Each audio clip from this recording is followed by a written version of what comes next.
Sziasztok! Én Sziszi vagyok, és ez itt a Hungarian with Sisi podcast magyarul tanulóknak. A mai epizódban egy nagyon izgalmas témával készültem nektek. Sok magyarul tanulótól hallottam már azt, hogy tanulnak sokszor tényleg nagyon sokat, de a várt fejlődés elmarad.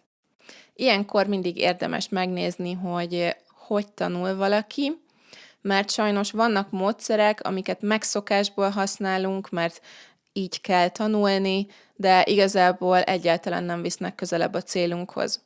Sajnos úgy veszem észre, hogy a nyelvtanulás az még mindig egy olyan terület, ahol nagyon erősek a régi berögzült minták az iskolából, és sokan akkor sem akarnak új módszert csak kipróbálni, ha a régi már évek óta nem működik nekik. A legtöbben ragaszkodnak ahhoz, amit megszoktak, az kényelmes az agynak, inkább szenvednek attól az érzéstől, hogy nem látják a fejlődést, mint hogy kipróbáljanak egy új tanulási módszert. Nézzük is, hogy mi az 5 módszer, amiről azt hiszed, hogy segít, de igazából nem. The Hungarian with Sisi podcast is here to help you learn real Hungarian the way people actually speak. Join us on Patreon for everything you need to become a confident, independent learner. When you're ready for the transformation, I'll see you at patreon.com/Hungarian with Sisi. Ezek egyébként mind olyan dolgok, amiket lehet jól is csinálni, és hasznos is lehetne, de a legtöbb ember nem úgy használja. Az első módszer a listámon a random kifejezés videónézés, vagy posztolvasás.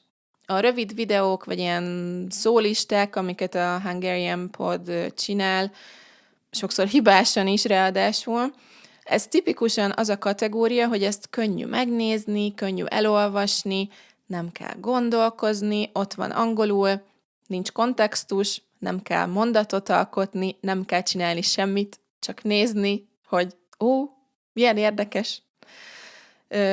Anikónak, egy francia tanár barátnőmnek volt egy nagyon jó hasonlata, a közösségi médián franciász.hu néven találjátok.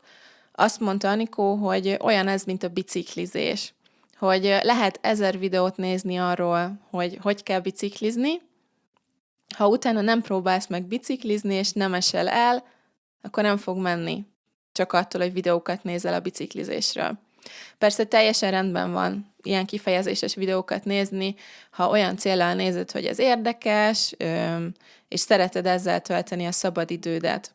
Csak mondom, hogy ez önmagában nem fog közelebb vinni a tanulási célodhoz. Mikor fog közelebb vinni?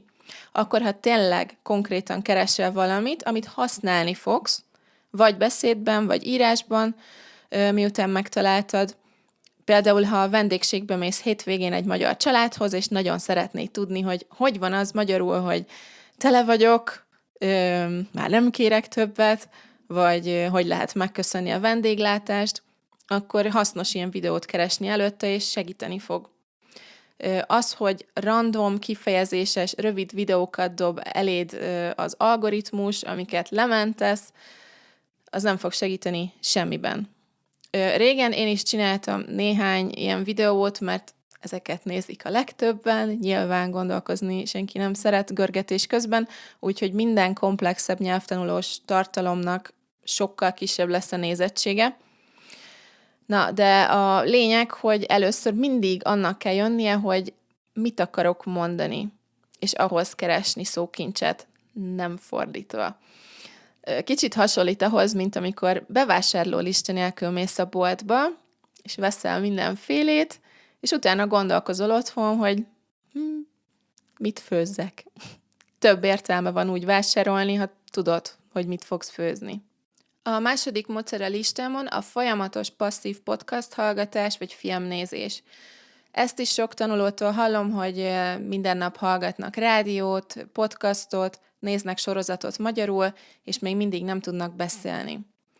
Sajnos attól, hogy a szintednél sokkal, de sokkal magasabb dolgokat hallgatsz, amiből szinte semmit nem értesz, nem fog változni semmi. A passzív hallgatás nagyon jó arra, hogy például megtartsd a rutinod. Ha mondjuk nehéz napod van, vagy heted, vagy beteg vagy vagy tényleg nincs kedved semmihez, de nem szeretnél több napot is kihagyni, van jó fix tanulási rutinod, csak ez most egy nehéz időszak, akkor király lehet, ha tervezel egy kis passzív hallgatást, vagy sétavezetés közben hallgatsz valamit. Kiegészítésnek nagyon jó. Akkor is jobb, ha olyan szinten van, vagy olyan a téma, hogy legalább 60%-ot értesz, de tényleg néha teljesen rendben van. Sorozatot és filmet is tök jó magyarul nézni, angol felirattal is, akkor is, ha magyarul szinte semmit nem értesz, mert szórakoztató. Jó érzés hallgatni a magyar nyelvet. Néha értesz egy-egy szót, és ez nagyon motiváló. Abszolút vannak pozitív oldalai ezeknek, a passzív hallgatásnak, csak sokan nem ezekre a pozitívumokra gondolnak, hanem frusztráltak, hogy miért nem tudnak magyarul beszélni, miközben anyanyelvieknek szóló tartalmat hallgatnak minden héten. Sajnos ez nem így működik. Nem lehet megspórolni azt a részt, ahol egy kicsit kényelmetlenül érzed magad, kicsit fáj, kicsit meg kell erőltetni magad, és gondolkozni kell, és össze kell rakni a saját mondataidat azokkal a szavakkal, amiket már ismersz, és gyakorolni kell. A harmadik dolog a listámon az, hogy sok tanuló arra fókuszál, hogy minél több tartalmat fogyasszon magyarul. Minél több videót nézzen, minél több podcastot hallgasson, minél több szöveget olvasson. Nem a mennyiség a lényeg egyáltalán, hanem az, hogy egy forrást használj minél több szemszögből sokáig. Az ismétlés a legfontosabb. Nem kell új videó minden nap. Nézd meg egy videót, ami számodra releváns téma, de ez is mit jelent, hogy számodra releváns? Szerintem ez sem egyértelmű mindenkinek. Megint az a legfontosabb kérdés, hogy mit akarsz mondani. És ahhoz kell keresni videót, nem fordítva. Mi a célod? Nekem például az, hogy szeretném elmondani az apósomnak spanyolul, hogy nem tudom, mi a baj az autómmal, úgyhogy keresek olyan videót, amiben erről beszélnek. Tanulok pár új szót, és utána megpróbálom leírni, hogy mi a konkrét probléma az én autómmal, és utána megpróbálom elmondani az apósomnak. Természetesen lehet YouTube videót nézni magyarul minden nap, és nagyon király, ha minden nap nézel valamit magyarul. A lényeg az, hogy csak attól, ha minden nap új videót nézel magyarul, vagy új podcastot hallgatsz, és utána nem kezdesz semmit azzal, amit tanultál, és semmit nem próbálsz meg belőle használni szóban vagy írásban, akkor nem fogsz olyan hatékonyan haladni, mint gondoltad. Abszolút meg lehet jegyezni egy csomó szót, csak azért, mert minden nap hallgatsz vagy olvasol valamit. Nem azt mondom, hogy nem hasznos egyáltalán, nehogy félreértsetek, semmi ilyesmiről nincs szó, de ha semmi más nem csinálsz, csak megnézel egy videót minden nap, akkor nem fog óriási nagy változás történni. Nagyon fontos az ismétlés különböző aspektusokból. Ha fogalmat sincs, hogy mit lehet csinálni egy videóval azon kívül, hogy egyszer megnézed, akkor ajánlom szeretettel az ötletdoboz e-bookomat Patreonon. Tele van feladat ötletekkel, hogy lehet egy forrást minél többféleképpen használni. A linket az e-bookhoz megtaláljátok a videó alatt. A negyedik dolog a listámon, az is egy tipikus dolog, amit az iskolából hoz mindenki.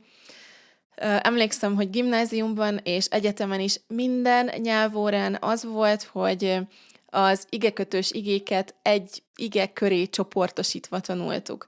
Nem egy szöveg volt, amiben ott volt egy igekötős ige, például az, hogy kimond, és akkor a szövegben a kontextusból örökre megjegyzem, hogy az az egy szó mit jelent.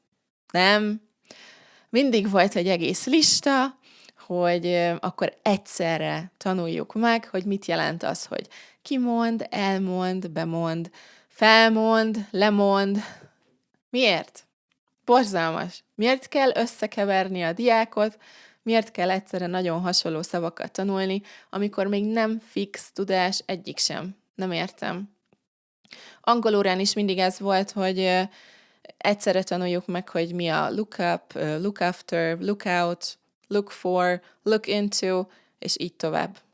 Orosz órán is, lengyel órán is. Egy egész oldal tele volt szavakkal, és azt olvastuk egész órán. Minek? És most továbbra is így próbál mindenki egyedül tanulni, És persze, hogy nem megy. Ezek mind hülye, elavult módszerek, amik nem működnek. Ez a tanárnak könnyű, mert visz egy fénymásolt lapot az órára, és lehet olvasgatni, aztán azt mondani, hogy tanuld meg, holnap szódolgozat. A diáknak semmi haszna nincs ebből, mert csak összezavarodik, nem alkot saját mondatot, nem kell neki egyszer az összes szó, nem választhat, hogy neki melyikre van szüksége az életéhez, és csomó energia elveszik, amikor megpróbálja mindet leírni és bemagolni. Órákat el lehet tölteni ezzel, és utána 1 hét múlva nem fogsz emlékezni semmire. Nem kell egyszerre nagyon hasonló szavakat tanulni, ne kínozd magad.